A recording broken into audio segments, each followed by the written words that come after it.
Namaste. Namaste. Ram Ram. Ram Ram. So tell us something about your life. I grew up in Wellington, New Zealand, and as a child we moved around New Zealand. I did my university studies and became a lawyer, a corporate lawyer. Very fortunate to get the opportunity to go and work in a US law firm. Law firm was the second largest in the world at the time, very business oriented, so it was scattered across America with satellite offices around the world. When you tell us about when you doing good job in the big company and then you changed your career to the yoga teacher, tell us a little more about it, how it happened. Yeah, so I first found the profound benefits for me in yoga as I was working as a lawyer, and then I had the beautiful experience of my travels, and especially being in India and seeing the spirituality in India and with the Tibetan people, and that felt like it softened me, and I explored the Tibetan religious practices, but actually I found my heart felt more open with the yogic practices. So I very much stayed with them, and I returned to Wellington and I really didn't want to keep going with the law because I wanted something that to me would explore a different side of myself. Things happened and I ended up doing law for a bit longer, but then I had my children and it felt like my heart opened more. Becoming a mother was a very beautiful experience. And I've been lucky to have 3 daughters. And then when I was ready to go back to work, it was absolutely, law was off the table for me. It felt like it had been a big mental expansion, but now I wanted to expand my heart. So I did my yoga teacher training and teach yoga regularly, but I've never done it as a primary source of income. I've often done yoga as seva or service, but because for me it's been such a gift, it's beautiful to share it as a gift. So what are the changes you feel before yoga and after yoga? When I'm really practicing and living it, I feel more expanded and freer and more happy. So there is a richness of life and more awareness. I've still got lots to learn, but yeah, there's a richness and openness to life that yoga and meditation have really brought to me. It's like the gift of volunteering in my time in India feels like one of the most purposeful things I ever did. So that was such a beautiful lesson to learn. You told me earlier you went to Dharamsala. Can you let us know more about it? Yes, so after I'd been in New York for about 4 years, I decided that actually I wanted to return home to New Zealand, but that I should travel first. So I spent 2 years traveling, and towards the end of that time I came up through China into Tibet, and that was really life-changing going to see there, seeing how people were living, seeing how the Chinese were really, and this is 25 years ago, how the Chinese even then were starting to take over Lhasa, and yet there was this deep, deep spiritual connection with the people, a deep sense of faith that I hadn't experienced in that way before. I went along to the Tibetan Center for Human Rights and Democracy, and I said I'd like to volunteer there. And they said, oh, you could come along for 6 months, and there was a visa the Indian government would give for 6 months. So I left the country and came back, and I worked there and lived in Dharamsala. And while I was there, I helped write a report on the prison conditions in Tibet. So a whole lot of very ordinary Tibetan people, many of whom were monks and nuns, and you know, they're just young people, often in their 20s, would have done something like write "Long live the Dalai Lama" or "Long live Tibet," and just on a bit of cardboard and walked around their village square. And then the police, the Chinese police, had come along and locked them up, and then they were sent to prison for 10 or 20 years. Oh, yeah. So I was, after they'd been released, many of them walked across the mountains into Nepal and then had come to Dharamsala. Almost all of the Tibetans who leave really want to come and see the Dalai Lama. He is such an important figurehead for them. So they come to Dharamsala, and then many of them settle elsewhere in India on some of the land that the Indian government's generously given. Okay. And so they'd come in, and so we had this opportunity while they were there to interview them about their time in the prisons and to see, you know, why they were there, how long they were there, how they were treated when they were there, and their whole experience, and then write a report that we could show to the UN and also make available to other organisations trying to find out information about them.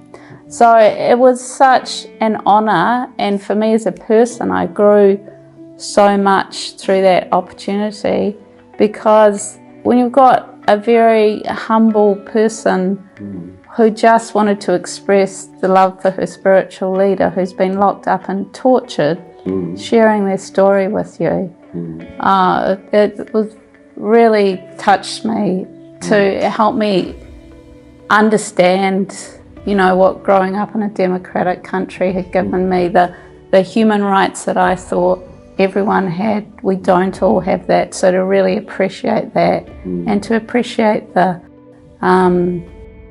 perspective of these people. You had a chance to meet with Dalai Lama? Yes, he graced us with a morning tea, and he's a beautiful person, very humble, very able to relate to so many people, and it was a real pleasure. He's a beautiful man, and he was very appreciative. I was there with some other people from New Zealand and Australia. There were a few of us in this tiny little office of about 8. There were 3 volunteers from down under. You're attached with yoga, and if the people's doing yoga and meditation, they chanting some mantras? Yes. Like how? You can tell us which mantras? Yeah, well, many mantras we chant, and personally, I love the Gayatri mantra. Gayatri mantra? Yes, Yeah. we sing it together. I know you like to sing. I like the Gayatri mantra. Okay, yeah. Om Okay. Bhuva Swaha Tat Suvitur Vareniyam Bhargo Devasya Dhimahi Dhiyo Yona Prachodayat. What do you think the yoga meditation, where stands in the Western culture? Well, I think it's changed enormously. I think now many people have tried some form of yoga, generally asana or maybe some meditation. There's becoming a lot of different things under what is yoga, and which both from the movement and the meditation and mindfulness, but its general message, I think, is spreading much further. Not so many people yet know about the idea of samadhi or liberation in the true sense. That's still not really understood. But the idea that through some of the asanas, the breathing, the pranayama, the meditation and the meditation practices, that we can find peace from the mind and also health in the body. I think that is coming to be understood, and more people are joining for their next step of evolution, if you like, and that, and really getting a lot from it. I teach yoga here a couple of times a week, and people come for the health benefits initially, but often they find they're actually getting more mental benefits, which yoga and meditation help with enormously. Is fantastic. And yeah, we all, those of us who have experimented with a more simple life, can see it is so good, so valuable. It's actually a happier way to be than in the West. We've got into this accumulation way of life. More will make me happy. But if you want more than you had before you wanted more. So it's just a never-ending cycle. And I think it's one of the benefits to me of having, been in the corporate world and a corporate lawyer and things. That was all working really well, and yet it wasn't enough. And that's what we've got to reach. It's not enough. So come back to looking inside. What really? Who am I really? Who am I?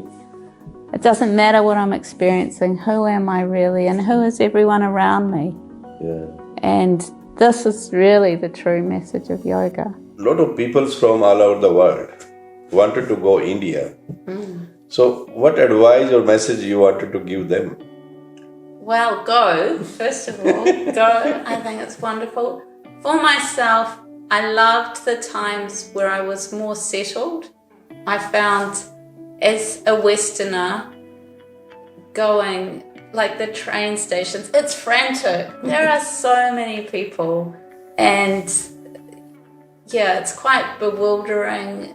Whereas when you're in one place and you can get to know your locals and really be more settled, it's beautiful. You see more and more of the beauty of India. And so I would recommend going, staying a while in a few key places for you.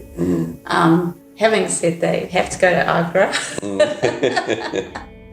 That is the most beautiful place I've been. And Varanasi. Varanasi, yeah. That is an extraordinary place.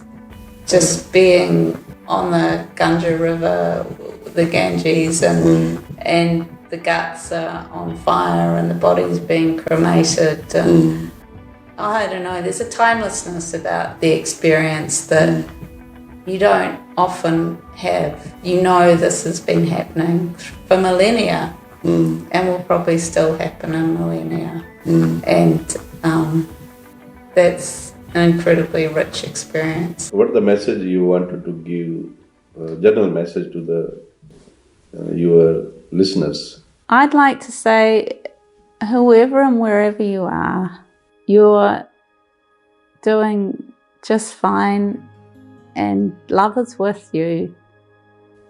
Just open to that love and find that love for you inside yourself. Know that whatever you're experiencing will come and go, will ebb and flow. But once you can start finding that love inside, that will always be there because that is genuine. And you can build that love through a yoga and meditation practice. And you will never regret it. Never. And even now, I've been practicing yoga for over 30 years, and I always feel better for it. I can be feeling really good beforehand, and I still feel better, right? There are very few things you can say that about. And so, yeah, try it. Find a good teacher. Self-Realization Fellowship has lessons you can tune into, but there are also many other wonderful teachers. The important thing is to find someone that you really connect with and to start the practices. There's a lot of people very good at watching videos but not doing the practice, that some kind of going within yourself. It pays off tremendously. Yeah. Thank you very much. It's been lovely. Thank you.